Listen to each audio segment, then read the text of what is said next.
pra você que está me assistindo, eu sou Alex. E eu sou a Dil. E hoje a gente vai estar reagindo ao top 10, os mais fortes do universo Baki. Qual o canal, Dil? Sociedade Z. Isso mesmo, vamos tomar spoiler. Lembrando que a gente está gravando os reacts do anime. Quando a gente terminar de assistir todos os episódios, a gente vai estar postando, tá ligado? A gente não, né? Eu. Enfim, antes de começar, deixa o seu like, se inscreva se não for inscrito, ativa o sininho. Compartilhem. E sim, bora pro vídeo. 3, 2... 1.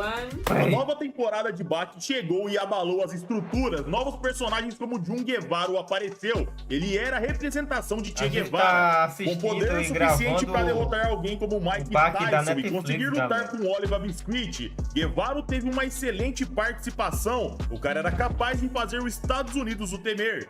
Mas para quem gostou desse personagem, eu lamento desapontá-los. Guevara sequer chegaria perto de entrar no top 10 dos mais fortes da obra. Hoje teremos os 10 mais fortes do mangá de Baki. Obviamente aqui teremos spoilers, então estejam avisados e preparados para spoilers. E para você que vai comentar, eu já sei que o Yujiro Hama está em primeiro lugar. Calma, veja o vídeo primeiro. Aqui quem fala é o Jeter e sejam bem-vindos a mais um vídeo aqui na Sociedade Z.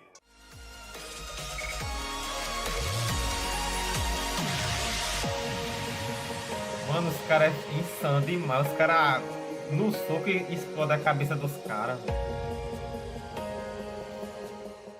Antes de iniciarmos o nosso top 10, eu quero fazer duas menções honrosas. A gente ainda está no episódio da primeira temporada ainda. Quem leu o mangá pode comentar que dá pra botar esses caras no top 10 tranquilamente, mas eu vou explicar do porquê deles não entrarem na minha lista.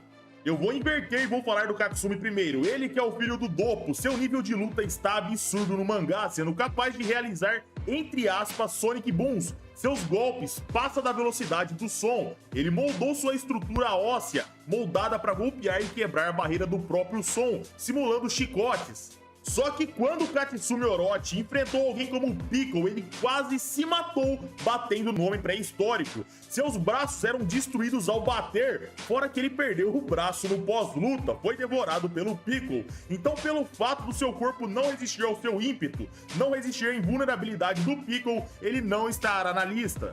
Já Motobizou, olhando para o físico, ele não chega perto de ninguém dessa lista em combates corpo a corpo. Porém, ele já venceu alguns nomes que vai aparecer aqui. Só que o que acontece, galera? Ele precisa se preparar e vir com diversas armas para o combate, armas, estratégias e afins. Por isso ele vai ficar de fora, porém, como eu disse, ele tiraria lutas de várias pessoas dessa lista. Se ele tivesse um preparo prévio, usasse armas e com estratégia, ele venceria. Só que nessa lista eu não quero preparo, eu não quero estratégia, eu não quero armas. O que eu tô falando aqui é de personagens que vai destruir no mano a mano. Então ninguém melhor pra abrir nossa lista. Em 10º lugar, o antagonista da última saga animada lançada na Netflix, Oliver Biscuit. Reconhecido pelo próprio Yujiro Hama como alguém forte de verdade, as leis dos Estados Unidos não se aplicam a ele. Oliver está acima da própria lei. Ele treina com helicópteros, ele puxa os próprios helicópteros. Ele jogou Guevara no chão com tanta força que todos os GPS do mundo foram desestabilizados. Capaz de lutar contra Baki com a Demon Face ativada, ele já resistiu a um chute do Yujiro quando era jovem. No futuro, ele sobreviveu a um soco do Yujiro Hama com luva. Jeter era soco com luva, então era fraco, negativo. Esse soco mataria muita gente de animes aí que a galera gosta. Se tratando de força física apenas, Oliver estaria no top 5 ou talvez até no top 3 da obra. Acho que aquele ali, porém, o pai do protagonista, ele falha muito. Oliver é como um tanque de guerra, ou ele mata ou ele morre. E depender apenas de força bruta hoje em dia em Baki é extremamente complicado. Por isso, ele fica em 10º lugar. Em 9º lugar, nome no Sukune, considerado o melhor lutador de sumô do mundo. Sua força está além do próprio Oliver Biscuit. Com seu aperto, ele transforma carvão em diamante. Para isso acontecer, galera, é necessário uma pressão de 100 toneladas no aperto. Nome no Sukune quase matou o Oliver recentemente. Ele descrevia o homem mais forte dos Estados Unidos como um lutador de sumô, só que magro. Sukune devastou o Oliver, ele simplesmente destruiu todas as suas costelas. Ele colocou a mão na última costela, puxou pra cima e destruiu todas. Porém, quando o Sukune se deparou com o Baki e Yujiro, a situação mudou de lado e era um desafio além do que ele conseguiria lidar. Por isso, ele fica no nosso 9º lugar. Em 8º lugar, Jack Hama. Ele que não queria viver uma vida longa, ele fala abertamente pro Dr. John que ele vai trocar um corpo forte de verdade pela própria morte. Cirurgias ósseas, cirurgias de tamanho, hormônios utilizados numa escala mortal. Jack Hama fará tudo isso por poder. Eu já vi muita gente desmerecendo o Jack por ter perdido pro Piccolo e pro Motobi. E para essas pessoas eu quero lembrar só uma coisinha. A luta de Piccolo e Jack foi absurda, uma luta de 2 monstros, literalmente. Porém, quando o Piccolo o nocauteia, ele fica com medo de chegar perto do Jack. Alguma coisa o alertava e simplesmente se afasta. Aí a gente se pergunta, o que um predador de dinossauros estava com medo? Num flashback é revelado pra gente que quando o Piccolo era criança, ele esmagou e comeu uma espécie de marimbondo ou abelha pré-histórica na sua boca e por dentro do seu corpo ele começou a levar uma série de ferroadas e ele quase morreu. Ele comparava aquilo com o Jack. Tá, Jeter, mas e daí? O que o Jack tem a ver com isso? Tá falando que ele comeria o Piccolo por dentro? Não, não é isso que ele faria. O que acontece é que quando chegam perto do Jack para pegar o corpo dele, para levar para UTI, ele inconsciente planejava destruir o cérebro do Piccolo com dedos.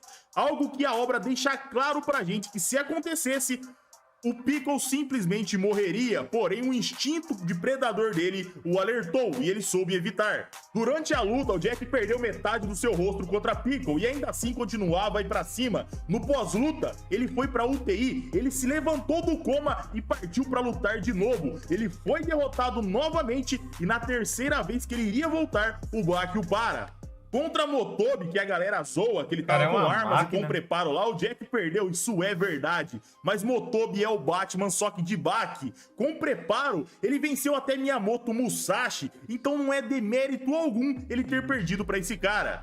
Então, pelo fato de Jack Hama fazer alguém como o Piccolo sofrer com seus golpes, até na 2ª luta, o Piccolo ficou assustado e fugiu, e depois retornou para enfrentá-lo novamente. Eu tenho certeza que o Jack merece essa colocação. O Jack é um monstro. O único problema dele é que ele depende muito da sua força, da sua agressividade, do seu instinto natural. Se ele dependesse um pouquinho mais de artes marciais, Jack Hama seria um monstro e com certeza cabecearia a lista. Em 7º lugar, a gente vai ter um combo aqui, Hanayama e Hetsukayo. Hanayama é o cara mais forte de toda a Yakuza. Ele é o chefe da 2ª geração da família Hanayama. As cicatrizes em excesso junto à sua tatuagem colossal nas suas costas é o motivo e a representação de seu orgulho e força. Já Hetsu é amplamente considerado o 2º Kaiô mais forte da história. No Templo de Bailin, ele poliu seu Kenpo chinês a um nível colossal. Mas, Jeter, por que você tá colocando esses 2 caras juntos? Simples, pessoal. Pelo fato de que ambos tiveram uma luta extremamente parecida com Miyamoto Musashi. Fora isso, Hanayama atualmente foi capaz de tirar sangue do nariz de Yujiro e fazer o mesmo reconhecer de ser digno de enfrentá-lo. Caraca. Pessoal, só pra vocês terem uma ideia, o Sukune, o 9º lugar da nossa lista, tem um momento no mangá que ele desafiou o Yujiro, o ogro. O Yujiro ficou puto da vida e simplesmente achou o desafio uma bosta. Mas quando o Hanayama desafiou ele aprovou, ele gostou da atitude do Hanayama. Já o Hetsukayo dominou o Shaori e assim como o Hanayama, ele deu uma luta duríssima pro Musashi. Só que no final da luta, ele acabou sendo morto. Alguém pode comentar se o Hetsu foi morto e o Hanayama não. Por que o Hanayama não está acima dele? O que acontece, galera, é que se o Baki não tivesse parado o Musashi, o Hanayama também estaria morto. E galera, por mais que eu esteja falando de derrotas aqui, perder para Yujiro Hama e Miyamoto Musashi não é demérito algum. Para quem não conhece esses caras, quando vocês verem a posição deles nessa lista, vocês vão entenderem o porquê de lutar com esses caras é tão absurdo. Em 6º lugar, eu coloco o Kaku Kaiô. Ele que é o grão-mestre supremo do Kenpo chinês. Ele é o Kaiô mais forte da história. Kaku representa o absolutismo das artes marciais. Aqui temos um dos poucos personagens que podem falar que colocaram o Yujiro numa situação difícil. É claro, o Yujiro não estava lutando a sério, mas quantos caras que vocês conhecem que fizeram o Yujiro recuar e se esquivar de um soco? Kaku é literalmente um monstro. Quando ele era jovem, ele apostava tudo na sua força. Ele tinha o título de mais forte de toda a Ásia. Ele zombava as artes marciais e queria apenas poder, força física, poder bruto. Porém, ele sacrificou tudo isso depois, na sua velhice, sua força física pelas artes marciais. Seu antigo corpo, que era rígido como o aço, agora era como a água. Ele fluía e se adaptava onde precisasse se adaptar. Isso tornava ele um monstro muito além daquela montanha de músculos. A verdade é que Kaku Kaiô daria lutas duríssimas com qualquer um dessa lista e vencer a maioria se dessem bobeira. Em quinto lugar, Piccolo. Esse que é o pai dos Homo sapiens. Piccolo vem da Era Jurássica, conservado em uma formação rochosa de salina. Piccolo é considerado um tesouro da humanidade. Acostumado a matar dinossauros, Piccolo era predador máximo na Era Jurássica. Ele coleciona vitórias sobre Jack Rama, Hetsu Kaiô e Baki, mas vale ressaltar que Baki venceria Piccolo, porém, o Baki se negava a usar artes marciais. Ele queria vencer o homem que predava dinossauros usando força física, e provavelmente o Baki venceria na força. Porém, o instinto de sobrevivência do Piccolo fez que ele usasse uma técnica marcial e acabou surpreendendo o Baki. O próprio Kaku Kaiô decidiu fingir que não estava vendo o Piccolo e era melhor evitar um confronto desse calibre. A resistência de Piccolo é colossal, ele foi capaz de resistir ao corte de Musashi no meio da cara. Muitos dizem que ele é o mais resistente de toda a obra, mais resistente que o próprio ogro. Porém, eu discordo dessa afirmação. Em quarto lugar, eu coloco Miyamoto Musashi.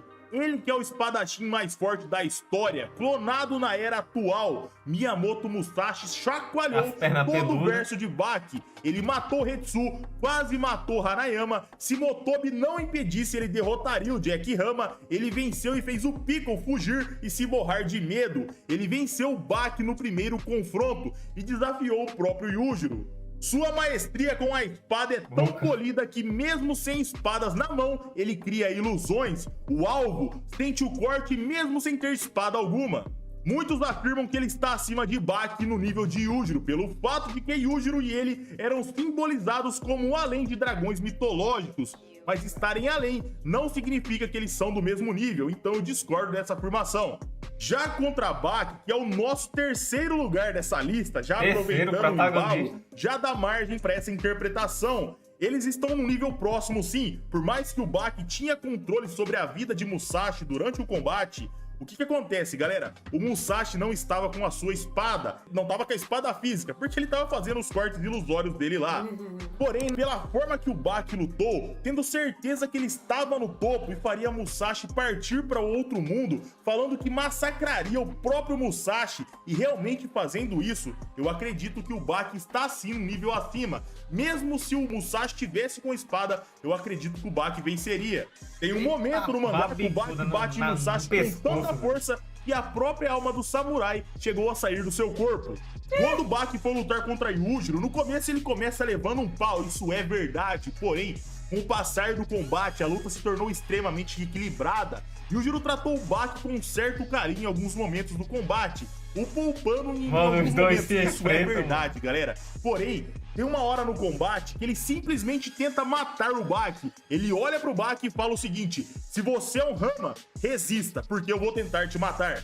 Pra vocês terem ideia, após o combate, o Yujiro se questionava por quanto tempo eu vou poder me chamar de criatura mais forte do mundo. Afinal, Baki conseguiu machucá-lo de verdade. O próprio Orochidopo afirma que ninguém além do próprio Yujiro poderia enfrentar o Baki. Em segundo e primeiro lugar, eu coloco Yujiro Rama e Yuichiro Rama. Mas por que eu vou colocá-los juntos? Por que você não tá falando separado?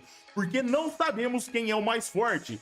No passado, Yuichiro era superior, mas e atualmente? Será que Yujiro superou seu pai? Na minha opinião, Yujiro é mais fraco que seu pai, mas eu vou falar o porquê. Então eu me comprometo em deixar o Yujiro em segundo lugar. Yujiro nasceu com os olhos abertos, ele sabia discernir o que acontecia no seu nascimento, como se ele fosse uma entidade, considerado o pináculo da força. A criatura mais forte e viva era capaz de olhar para a parteira e falar: você é minha inimiga? Eu acho que não. Quando adulto, ele foi considerado a criatura mais forte da terra, do céu e do mar, isso na era atual, pré-histórica ou mitológica. A composição corporal de Yujiro é como o aço, provavelmente o sangue Rama tem conexão com o místico e com demônios, pelo menos é isso que o mangá tem dado a entender. Yujiro é a representação do poder, países fazem juramentos a ele, nenhum poderio militar pode com Yujiro Rama.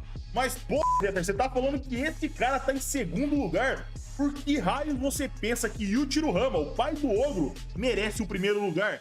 Bom, galera, vamos lá. Eu vou dar minha opinião com o que a gente tem no mangá. Na luta de Yujiro e Baki, um espírito aparecia na luta. Do nada, Piccolo começava a se tremer de medo. O próprio Yujiro se assustava com a presença daquele espírito. As pessoas na multidão eram capazes de ver o próprio espírito. Yujiro perguntava o que diabos Yujiro Rama fazia lá como espírito. O pai do ogro olhava pra ele e debochava. Ele dizia que ele estava tendo problemas com apenas uma criança. Além de Yujiro, Yujiro é o cara que derrotou os Estados Unidos. Ele parou uma guerra de 6 meses. 2.000 soldados o fecharam. 1.000 toneladas de munição foram disparadas. Bombardeio do céu e mar. A ilha que ele estava foi devastada. Mas Yujiro não tinha um arranhão sequer. Esse aí dá pra enfrentar o Goku. Dizimado. Bombardeios continuaram. Uma bomba nuclear foi acionada. Porém, tudo isso seria inútil. Usar tal arma no pai do ogro não era necessário, porque não o mataria. Yujiro foi o primeiro Rama comparado a um demônio, um tamanho anormal, mãos, braços, pernas, estrutura, tudo era anormal, maior que o próprio Yujiro Rama, alguém que o próprio Yujiro olhava assustado. Diferente de Yujiro, Yujiro é gentil, ele vendia suas lutas para ganhar dinheiro, galera. Aparentemente, ele reprovava as ações de Yujiro e como espírito, ele apoiava o Baki. O próprio Yujiro diz que eles são opostos em tudo, personalidade, técnicas de combate, eles são literalmente opostos. E por esses motivos, eu acredito que Yujiro Rama é o ser mais forte da obra de Baki no momento. Só que vale lembrar que Yujiro Rama e Baki vão ficando mais fortes a cada temporada que passa. Será que eles vão superar o pai do ogro? Na minha opinião, eles vão sim. Porém, ainda a gente tem pouca informação desse cara. Eu quero saber muito mais da história do pai do Yujiro. Porém, vamos esperar. O que vocês acharam da minha lista? Você concorda comigo? E galera, esse foi o vídeo. E mano, eu aqui pensando que essa obra, né, o anime que a gente tá vendo e tudo mais, era a luta de gente normal. Eu também achava isso. Mas já vi que não é nada de normal. É tipo assim, a luta é gente normal, só que com super força. Não é tipo soltar super poder, nem nada, não. É cacete. E isso é bom, né? Deixa as coisas mais violentas, o cacete, a trocação de soco. Pelas artes aí, o anime, até onde a gente viu, tem cada cena insana. Todo episódio. Só o começo. Todo episódio tem uma doideira diferente, velho. Né? Gostei, velho. Só deu mais vontade de assistir. Mas enfim, se vocês gostaram, deixa o like, se inscreva se não for inscrito, ativa o sininho. Compartilhem. E a gente vai ficando por aqui e até outro dia.